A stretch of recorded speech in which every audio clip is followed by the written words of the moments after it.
중간 집계를 해보니까 이기붕 득표율이 너무 많이 나온 거예요. 유권자보다 더 많은 데도 막 있고 난리가 난 거예요. 그래서 긴급 회의를 열어서 야 이기붕 부통령 후보의 득표를 한 70% 내외로 조정해봐라. 전국적으로 저 보다를 내려서 그렇게 선거를 한 거죠. 정말 터무니없었네요 지금. 사전에 이승만에게 표기한 표를 미리 넣는 거예요, 투표함에.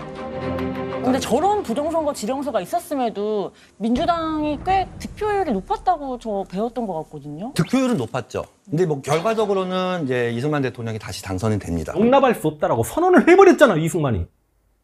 그런데도 3.15 부정선거와 이승만이 관련이 없어요.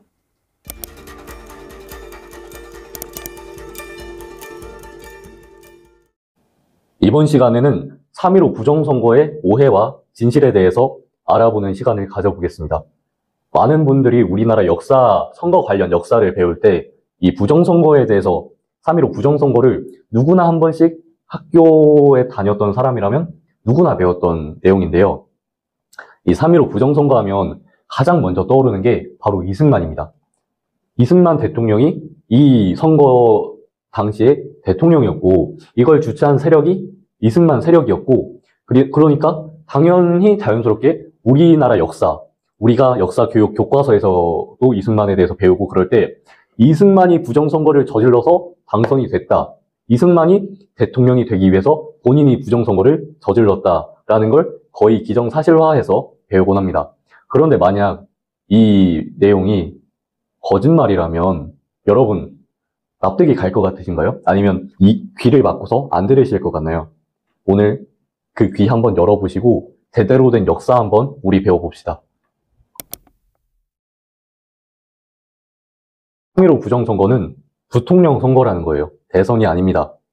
대선 후보 그 당시 이승만하고 조병옥이었습니다. 이승만 같은 경우에는 원래부터 1대 대통령이었고요. 조병옥 같은 경우에는 이 민주당에서 나온 후보입니다. 이때 조병옥은 미국에서 위종양 수술을 받다가 사망을 해요. 그러니까 사실상 이 당시 대통령 단독 후보였던 거예요. 우리가 역사를 배울 때 이승만이 본인 지지율을 끌어올리기 위해서 이승만이 본인이 당선되기 위해서 부정선거를 저질렀다라고 배웠는데 이게 무슨 소리지? 단독 후보라니까요. 이승만 지지율이 그 당시 1952년 대선에는 74.6%가 대통령을 찍었고요. 1956년에 그 3대 대통령을 뽑을 때는 70%가 이승만을 지지합니다. 그러니까 조병옥이 나왔어도 뿔릴 만한 지지율이 아니었고 게다가 애초에 조병옥은 수술 때문에 사망했어요. 그래서 단독 대선이 된 겁니다. 그러면 왜 부통령 선거에서 부정을 저질렀냐? 이 궁금증이 떠오르실 거예요. 애초에 본인이 단독 후보가 된 다음에 이제 선거가 시작이 됐는데 뭐하러 그날에 부정선거를 추진했을까요?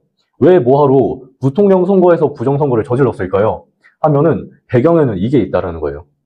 1960년 4대 대선 당시에 이승만 나이가 몇 세예요? 85세예요. 당시 평균 수명이 52세인 겁니다. 그러니까 4년 임기 도중에 사망할 가능성이 굉장히 높아요. 그 당시에는 대통령이 사망하면은 부통령이 대통령으로 승계하는 원칙이 있었어요. 그래서 자유당하고 민주당은 이 부통령 선거에 관심이 많았습니다. 이때 나온 부통령 후보가 이기붕이고 장면이라는 사람입니다. 이기붕은 자유당 사람이고 장면은 민주당에서 나온 후보예요. 그러면 이 부정선거 과정을 한번 살펴보겠습니다. 이 부정선거는 좌와 우를 나누지 않고 어떤 정당이 됐던 간에 저질렀다면 욕을 먹는 게 맞고요. 감싸줄 수 없습니다. 이게 어떻게 진행이 됐냐. 이기붕하고 자유당 같은 경우에는 이정재 같은 정치 깡패를 동원해가지고 협박을 하고 이제 국회의원 암살 계획까지 짰어요. 그리고 내무부 장관 최인규 같은 경우에는 여기서 일단 내무부라는 게 뭐냐. 우리나라 선관위 같은 거예요. 내무부는 선거 관련 뭐 명부라던가 선거 진행이라던가 그런 걸 전부 다 진행하는 장인 겁니다. 이 최인규라는 사람은. 그런데 그 당시 이 선거를 관리하는 주체, 선거를 관리하는 일을 하는 이 사람은 무슨 짓을 했냐. 전국의 경찰 간부, 이제 지방자치장들을 장관실로 부릅니다. 그리고 뭐라고 하냐면, 야, 세계 역사상 대통령 선거에 소송이 제기된 일 있느냐? 법은 나중이니까 우선 당선시켜놓고 봐야 된다. 누구를? 부통령을. 콩밥을 먹어도 내가 먹고 징역을 가도 내가 간다 라고 말했습니다. 그러니까 선거를 담당하는 그 장관이 전국에 있는 경찰 간부하고 지방자치장들을 전부 다 이제 본인 그 장관실로 불러가지고, 야, 이번 선거 꼭 우리 쪽 부통령 돼야 된다. 이거 내가 책임질게. 이거 어차피 대선이라던가 그런 거 어차피 걸릴 일도 없어. 소송 걸린 적도 없어. 그러니까 책임 내가 질게. 너희는 그냥 따라 라고 말한 거예요. 그러니까 이때 투표함을 바꿔치기도 하고요. 유세 방해. 뭐 정치 깡패를 동원해가지고 상대편 후보의 유세를 방해한다던가, 상대편 후보를 지지하는 사람을 구금하고 폭행하기도 했어요. 이게 어떻게 걸렸냐? 어떻게 왜 사람들에게 반발이 일어났냐? 1956년 선거에서 이기붕하고 장면이 원래 지지율을 보면은 이기붕이 44.03%, 장면이 46.43%로 장면이 이겼어요. 그래서 이제 1956년에 있었을 때는 대통령이 이승만인데 부통령이 장면이 되는 그런 기이한 현상이 나타납니다. 3.15 부정선거 결과가 어땠냐? 3.15 선거 결과, 부통령 선거 결과가 어떻게 되냐면 이기붕이 79.19%, 장면이 17.51%로 이 지지율 차이가 너무 심하게 됐다 이거예요. 우리가 받아들이기에 상식적으로 너무 말이 안 되더라. 그러니까 과정도 이상했어. 근데 결과까지 보니까 납득이 안 돼. 그래서 그 당시에 뭐 대전, 서울, 뭐 마산, 다 광주 뭐 이런 데 다 이거 부정선거 아니냐 하면서 학생들 뭐 어른들 상관하지 않고 모두 다 이거 규명해라 하면서 운동을 계속했습니다. 결과 이기붕은 가족하고 자살을 했고요.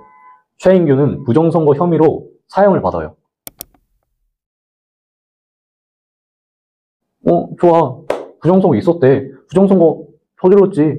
그러면 처벌받는 게 맞지. 그런데 얘네들만 처벌받았다고? 자유당에 있는 사람들이 똘똘 뭉쳐가지고 부정선거 그거 한번 딱 저질렀는데 그 배후에 가장 큰 이제 입지를 가진 이승만이 없었다고?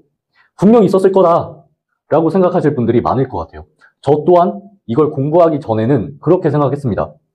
그런데 이 이야기를 보시면 생각이 많이 달라지실 거예요. 대한민국 국무회의록이 그 1959년에서 60년까지 나온 국무회의록이라는 책이 있어요. 국학자료원에서 만든 거고, 여기서 1960년에 4월 12일에 국무회의록을 살펴보면 이승만이 이렇게 말하죠. 학생들이 막 시위를 막 해요. 뭐 밖에 나가보니까 이승만 하야해, 이승만 꺼져, 독재 하면서 3.15 부정선거를 밝혀내라 하는데, 이때 국무회의록에 4월 12일에 뭐라고 하냐면 정부가 혹시 잘못하는 건지 민간이 잘못하는 건지 몰라도 아직 저 사람들이 계속 싸우고 있잖아. 그러니까 혹시나 선거가 잘못된 거 아니야? 하고서 회의를 할 때 장관하고 이제 자유당하고 다 물어봐요. 이제 4.19 혁명이 4월 19일에 일어났는데 그 이전에 3.15 이후에 학생들이 막 이제 운동을 하니까 국무회의에서 이승만이 물어본 거죠. 야, 우리 이거 저 학생들이 저 시위하는 거 평소보다 조금 더 심한 것 같다. 저거 혹시 인간에서 잘못한 거냐, 정부가 잘못한 거냐? 그리고 그거 관련된 잘못이 혹시 선거 관련 잘못이냐? 라고 물어본 거죠. 왜? 학생들이 부정선거다라면서 막 말을 하니까. 그래서 이승만도 궁금을 해서 물어본 거죠. 그리고 한 번만 물어본 게 아니에요. 나중엔 이렇게 말합니다. 어린 아이들을 죽여서 물에 던져놓고 정당을 말할 수 없다. 무슨 방법이 있어야 할 거다. 이거 내가 대통령직을 걸고서 자리 한번 마련해 보는 거 외에는 도리가 없다고 보는데 혹시나 선거가 잘못된다고 들은 일 없냐? 왜? 그 당시 굉장히 많은 분들이 이제 돌아가시기도 했고, 학생들도 굉장히 피해도 많이 받고, 죽은 사람도 있었고, 그러니까 이승만이 혹시나 이제 선거가 잘못된 일이라고 들은 거 없냐? 지금 이게 상황이 보통 일이 아닌 것 같다. 죽는 사람도 있다. 그러니까 이거 혹시나 이거 선거 관련된 내용이면 빨리 밝혀라 라고 해요. 근데 뭐라고 하냐? 문교부 장관, 문화교육부 장관은 이게 각하 배후에 공산당이 있어서 조종하는 것 같아요. 그러니까 공산당이 지금 이 운동을 주도하고 있고 이거 관련해서 제가 한번 조례 만들어 볼 테니까 그 선거 관련된 내용 아닙니다. 선거 관련된 내용 아니고 저거 다 공산당 간첩들이 조종한 거예요 라고 말한 거죠. 실제로 이게 설득력이 있을 수밖에 없는 이유가 뭐냐면 그 당시에는 실제로 간첩 프락치 굉장히 많았다는 겁니다. 6.25 전쟁 일어나자마자 들고 일어난 게 간첩, 박헌영 같은 사람이 막 일어나가지고 우리나라 경제, 안보 그런 게 굉장히 많은 타격을 줬으니까요. 1940년대부터 50년대 중후반까지는요. 우리나라는 흡사 아프리카라고 생각하면 돼요. 아프리카. 총기 난사도 그냥 빈번하게 일어나고 도둑이라던가 그런 거 굉장히 빈번하게 일어나고 그냥 조선시대, 우리가 생각하는 그 조선시대 그 이상의 위협이 있었던 상황인 겁니다. 그러니까 이 배후에 공산당이 있었다라면서 이제 덮어버립니다. 뭔가 이상하지 않나요? 야, 배후에 이승만이 있지 않았을까? 이승만이 부정선거 저지른 거 아니야? 라는 생각. 근데 회의록에 보면은 왜 이승만이 야, 혹시 선거가 잘못된 거 아니야? 선거가 잘못된 거 아니냐? 하면서 계속 물어봐. 본인이 저질렀으면 본인이 물어보지 않았겠죠. 본인이 저질렀으면 장관들이 각하 그거 아니에요. 부정선거 아니에요. 배후에 공산당이 그런 거예요. 하고서 덮지도 않았겠죠. 그래서 배후에 이승만이 있다? 이거는 설득력이 낮습니다. 그리고 어떤 일까지 벌어지냐? 1960년 3월 10일에 그러니까 선거가 있기 전에 이승만이 참석하지 않은 회의에서 뭐라고 하냐면 공무원이 제2선, 3선에 나서기로 한 것이 지방에 따라서는 1선에 서게 됐으니까 주의가 필요해 하면서 말해요.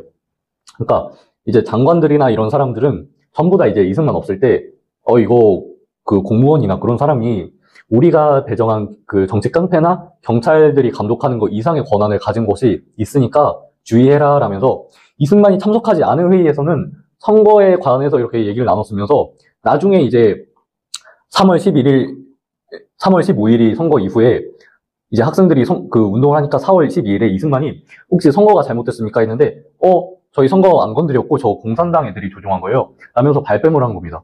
이걸 가지고 이승만을 두둔할 수가 있나요? 그리고 이제 최신 장관 홍원, 그러니까 이 최신이라는 건 이제 정보통신이라든가 그런 걸 담당하는 장관입니다. 이분이 이 1960년대 이제 그 3.15 선거 있을 때 경북 달성군은 원래 민주당의 본 고장 같은 곳인데 열렬한 민주당원이 각하를 지지하고 있습니다. 라면서 이렇게 말을 해요. 왜 이런 말을 했어요? 아니, 저 민주당 지지가 많은 곳에서 지금 각하를 지지하는 표가 굉장히 많이 나오고 있습니다. 라고 따로 보고해. 왜 뭐하러 보고합니까? 만약에 이승만이 정말 저질렀으면 이런 보고 국무회의에서 할 필요 있어요? 그리고 이승만이 정말 저질렀으면 이승만이 선거가 잘못된 거냐고 그 비밀 같은 그런 그 장관들이 모이는 그 자리에서 선거가 잘못됐냐? 학생들이 지금 저렇게 시위하고 있는데 내가 대통령직 걸고서 한번 자리 마련해 봐야 되는 거 아니냐? 했는데 뭐하러 본인이 저질렀으면 이런 의문을 품고 장관들이 저건 아닙니다. 공산당이 있는 거예요 하면서 이승만이 없을 때는 그 비밀 같은 국무회의에서는 이승만 대통령이 없으니까 저 선거 좀 우리가 제대로 조작해보자 으쌰으쌰 하는 그런 회의록이 왜 있습니까? 그러니까 부정선거에 대해 직접 책임이 이승만에게 있다고 보기 어렵다. 이승만이 뿌린 내각이고 이승만이 배치한 장관이고 이승만이 관리하는 인사인데 그 사람들에 대해서 이승만이 책임이 있는 것이지 이승만이 저질렀다고 보기에는 너무 어렵다. 그런데 이걸 두고서 이렇게 명백한 근거가 있는 국무회의록이 있음에도 불구하고 굉장히 좌경화된 언론에서 프리시안, 민주화운동 사전, 인종문제연구소, 역사저널 그날 이런 데서 뭐라고 하냐? 이 좌경화된 언론 중 하나인 이 프리시안에서는 뭐라고 하냐? 야, 이승만이 부정선거 몰랐겠냐? 하면서 부정선거를 인지 못했다라는 증거가 명백하게 국무회의록에도 있음에도 불구하고 명백하게 이 증거가 인용됐음에도 이걸 인용하지도 않고 야, 대통령이 그래, 너 욕해. 부정선거 대선이 아니라 부통령 선거에서 일어난 거 알겠다 이거야. 근데 거기 이승만이 관여 안 했겠냐? 라면서 추측성 증거만 제시합니다. 그리고 이 민주화운동 사전 같은 경우에는 이승만하고 이기붕을 동일선상에서 놓고서 야, 둘이서 짝짝꿍해서 부정선거 저질렀다 라면서 언급하고 있고 인종문제연구소에서는 마찬가지로 4월 12일 회의 기록에 대한 언급이 아예 없어요. 대통령 부정선거 할 이유가 없었다 모르는 소리 하면서. 그리고 역사저널 그날 여기서는 3.15에서 4.19까지 조금 깊게 다뤘습니다. 이때 국무회의록을 다룹니다. 여기서 국무회의록을 다뤄요. 근데 골 때리는 게 뭐냐면 이 4월 12일 정말 촘촘하게 그거 다 다루는데 4월 12일 그리고 나머지 것들 그런 건 내용이 안 나온다라는 거예요. 이승만이 부정선거에 관여하지 않았다는 증거는 쏙 빼놓고 말합니다. 그러니까 이것만 딱 보면 사람들은 국무회의록을 제시하면서 이렇게 부정선거를 저질렀구나, 부정선거를 저질렀구나, 이승만이 부정선거를 저질렀구나 하면서 믿게 되는데, 정작 중요한 이승만이 부정선거를 저지르지 않았다라는 굉장히 중요한 증거는 쏙 빼놓고서 뭐예요? 1시간 동안 떠든 거예요. 그러면 여기서 궁금증이 들죠? 왜 몰랐는데? 이승만이 정말 부정선거에 과정 안 했고 그래. 근데 이걸 왜 몰랐는데? 첫 번째는 건강 악화입니다. 1960년대 중반에 6.25 이후에 이승만 건강이 급격하게 악화가 돼요. 이때 6.25 전쟁이 한창일 때 이 주한미군 무초는 이 대통령 건강 문제로 상황이 더 악화될 가능성이 노후하다. 이승만은 지금 전쟁의 여파로 인해서 굉장히 몸이 긴장돼 있고 신체적으로나 정신적으로 악화 증세를 보인다. 그리고 서중석의 책 이승만과 제1공화국이라는 책에서는 하야 이후에 4월 19일, 그러니까 대통령이 하야하고 이제 하와이에 가기 위해서 공항에 갔을 때 이승만 대통령은 그 당시 왼쪽 눈을 잘 뜨지 못했고 안면 주름살이 쉴 수 없이 떨려가 경련하면서, 그러니까 내가 보기가 민망했다는 거예요. 그리고 고종에 의해서 그 감옥에 수감됐을 때 굉장히 고문도 많이 받아가지고 손가락이나 그런 데가 제대로 쓸 수가 없었어요. 그 정도로 건강이 많이 악화된 상태에서 뭐가 됐냐? 이기붕하고 자유당이 그리고 경무대가 이 실권을 조금씩 장악합니다. 사실상 1940 그 이전까지는 이승만이 굉장히 많은 독립운동을 해오면서 정말 우리나라가 발전한 이상대로 그렇게 이끌었는데 1950년대 중후반에 가서는 이제 건강이 악화됐어요. 왜냐? 나이가 85세니까. 그러니까 이제 이기붕하고 자유당, 경무대가 이 실권을 장악을 합니다. 그래서 이기붕은 뭐 했냐? 주요 인사를 배정했고요. 자유당은 뭐 했냐? 각종 로비에다가 뭐 이정재 같은 정치 깡패를 동원해가지고 각각의 뭐 지방구의 뭐 선거를 관리했어요. 그리고 경무대 같은 경우에는 정보를 통제합니다. 이승만은 원래부터 비서실의 그 권력이 강화되는 걸 굉장히 싫어했어요. 이분도 역사를 굉장히 잘 알고 계시는 분이기 때문에 이 비서실이 권력이 크면 벌어지는 그런 문제를 알고 있었거든요. 그래서 원래는 인원도 6명. 야, 안 돼. 6명으로 제한해. 그리고 이 6명도 다 할 수 있는 게 아니에요. 연락, 의전, 서류 작업, 구조적인 업무만 배정을 해놨습니다. 근데 이기붕이 배정한 박찬일이라는 사람이 비서로 들어오게 되면서 비서실의 권력이 굉장히 강해졌습니다. 이때 이승만에게 가는 뭐 모든 정보라던가 그런 것들은 다 이제 비서실에서 거친 다음에 그 다음에 이승만에게 필터링 돼가지고 전달됐어요. 어떤 인사를 만날지도 필터링 된 다음에 이승만에게 전달되거나 중요한 결제 뭐 그런 것도 이승만이 직접 하는 게 아니라 비서실이 대행할 때가 많았다더라는 거예요. 그러니까 왜 이승만이 몰랐는데 하면 주요 인사도 이제 이승만이 아니라 이기붕이 원하는 인사를 배정해. 자유당은 뭐 밑에서 날뛰어. 그리고 경무대는 대통령의 눈과 귀가 돼야 되는 경무대는 85세 이승만을 상대로 눈을 막고 귀를 막아버린 그 일을 한 겁니다. 그래서 이승만이 하야를 해요. 3.15 부정선거가 본인이 계획하고 저지르진 않았지만 그래 좋다 이거야. 내가 만든 당이고 내가 만든 장관이고 이런 사람들이 부정을 저질렀으니까 좋다 이거야. 내가 하야하는 게 맞다 해서 하야를 하게 됩니다. 하야 배경도 보시면 알 수 있어요. 우리가 이승만의 진정성을. 이때 당시 사상자가 발생하고 병원에서 시위한 학생들이 누워있어. 이승만도 확 놀라가지고 이제 그 뭐 사상자가 발생했음을 알고서 서울대 병원을 방문합니다. 병원을 방문해가지고 뭐 아이들을 뭐 위로하고서 정말 눈물을 흘리면서 독재며 이거 왜 합니까? 정말 우리가 배운 그 역사에서 그런 권력을 탐하고 6.25 전쟁 때 본인 몸을 위해서 피했고 그런 사람이라면 왜 본인이 싫어하는 사람들이 득실득실 거릴 수 있는 이 학교, 이 학생들이 있는 곳에서 왜 굳이 찾아가가지고 본인을 욕하는 학생들에게 찾아가가지고 그들을 위해서 눈물을 흘렸습니까? 그리고 4.19 운동 진압 명령을 받은 이 계엄 사령관인 송요찬이라는 분이 직접 말해요. 원래 자유당이나 그런 데서 야 저거 운동 좀 군이 개입해가지고 제재해줘. 지금 경찰만으로 인력이 부족한 것 같아 했는데 송요찬이 거부해요. 그리고 대통령에게 직접 말해요. 아까 비서실이 아닌 이승만 대통령이 직접 학생 대표를 만날 것을 계엄 사령관이 요구합니다. 군인이 요구합니다. 학생들 대표가 뭘 요구하는지 직접 만나보시라 이거예요. 이승만이 실제로 4월 26일, 아까 병원에 방문했을 때가 22일이고, 이때 이제 송유찬이 대표 만나보세요 하니까 26일에 시민 대표를 만납니다. 그래서 내가 정말 하야하는 게 백성들을 위한 길입니까? 정말 국민들이 제가 하야할 것을 원하고 있습니까? 하고서 되물었어요. 2번, 3번. 그러니까 네, 저희는 당신이 하야하길 원합니다. 하니까 4월 26일에 시민 대표 만났고 4월 27일 하루 뒤에 하야 성명을 써요. 여러분, 우리가 아는 이승만 대통령 독재자 아닙니까? 본인 권력을 위해서 다리 끊고, 본인 권력을 위해서 부정선거 저지르고, 본인 권력을 위해서 4.4 5입 주도하고, 그런 거 다 본인 권력을 위해서였다고 우리가 역사에서 배우지 않았습니까? 근데 왜 본인 권력을 그렇게 중요시한다는 사람이 시민 대표도 만나고 그 하루 다음에 하야 성명서를 발표해요?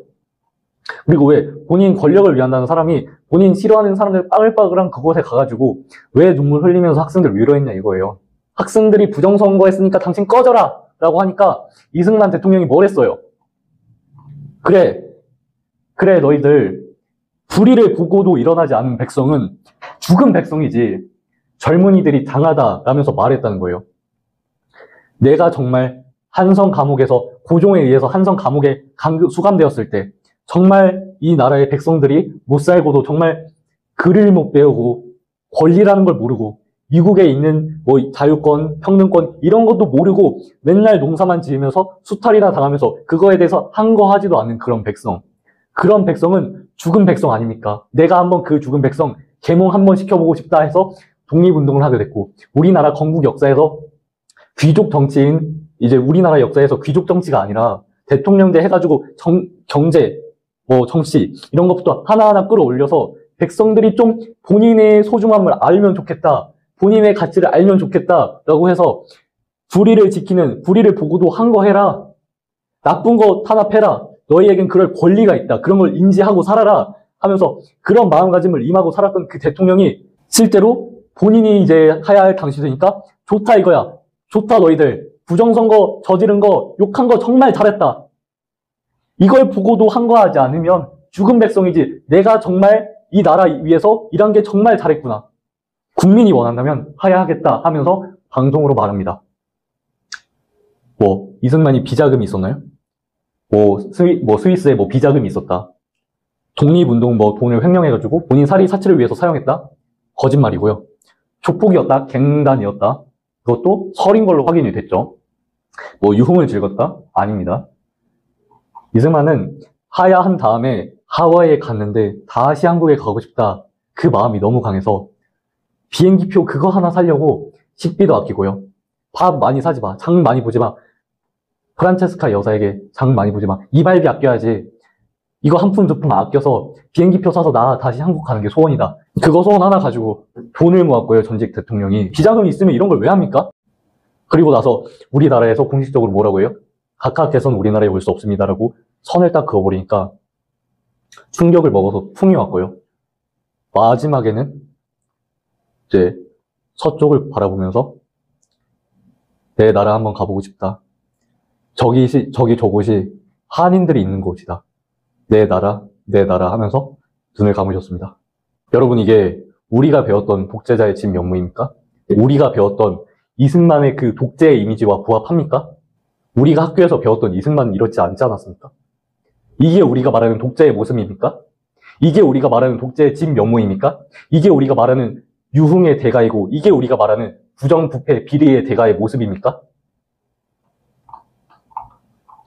3.15 부정선거는요, 우리가 꼭 배워야 되고 우리가 꼭 욕을 해야 되는 일이 맞습니다. 근데 이거 이승만이 버렸습니까? 이거 이승만이 눈을 감아줬습니까? 이거 이승만이 본인 책임을 다하지 않았습니까? 이승만이 버리지도 않았고요, 이승만이 눈을 감아주지도 않았고요, 이승만이 본인 책임을 다하지 않지도 않았습니다. 본인이 내가 하야하고 이 모든 책임 내가 짓겠다 하면서 하야하고 하와이로 갔습니다. 하와이 요양생활 하면서 비행기표 하나 그거 사려고 돈 모으다가 풍 와서 돌아가셨어요. 분명한 책임이 있습니다. 본인이 꾸린 내각에서 벌어진 일이고 본인이 꾸린 인사에서 벌어진 일이고 아무리 본인이 노쇠하고 85세 정말 죽음을 앞둔 그 노인이 된 상태에서도 일단 대통령의 직을 맡았으니까 본인이 잘 관리하지 않은 그 책임이 있다 이거예요. 있는데 3.15 부정선거로 이승만을 매도하는 짓은 우리가 후손의 입장에서 멈춰야 한다 이거예요. 여러분 이게 우리가 역사를 배우고 소위 말해서 과거 세대보다 조금 더 많은 정보를 알고 조금 더 다양한 각도에서 비판적인 사고를 할 수 있는 사람이다 라는 자긍심을 가지고 있는 사람, 그런 세대 아닙니까?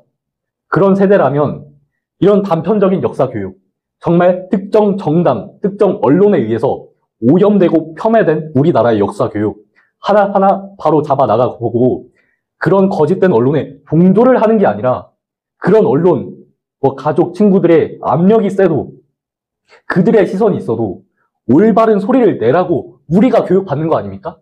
우리가 교육을 받는 이유가 뭡니까? 불의에 한 거 하는 사람이 되라고 배우는 거 아닙니까? 그러려고 역사를 배우는 거 아닙니까? 3.15 부정선거, 우리가 꼭 배워야 되는 역사 맞습니다. 하지만 그 하나의 진실을 가지고 누군가가 폄훼하고 정치적인 수단으로 이용하기 위해서 학생을 선동하고 거짓된 역사 교육, 역사 교과서를 만들고 있고 역사 다큐를 만들고 있고 역사 프로그램을 만들면서 거짓된 왜곡된 정보가 마치 사실인 것처럼 계속 조리돌림하고 있다면 우리가 그걸 따르는 게 우리가 배웠던 교육 사상과 맞습니까? 우리가 역사를 배우는 이유와 맞습니까? 저는 아니라고 생각합니다. 이상으로 영상 마치겠습니다. 국민이 원하면 대통령 직을 사임할 것이며, 둘째는 지난번 정부 통령 선거에 많은 부정이 있었다고 하니 선거를 다시 하도록 지시하였고, 이규근 의장이 공직에서 완전히 물러가겠다고 결정한 것이다.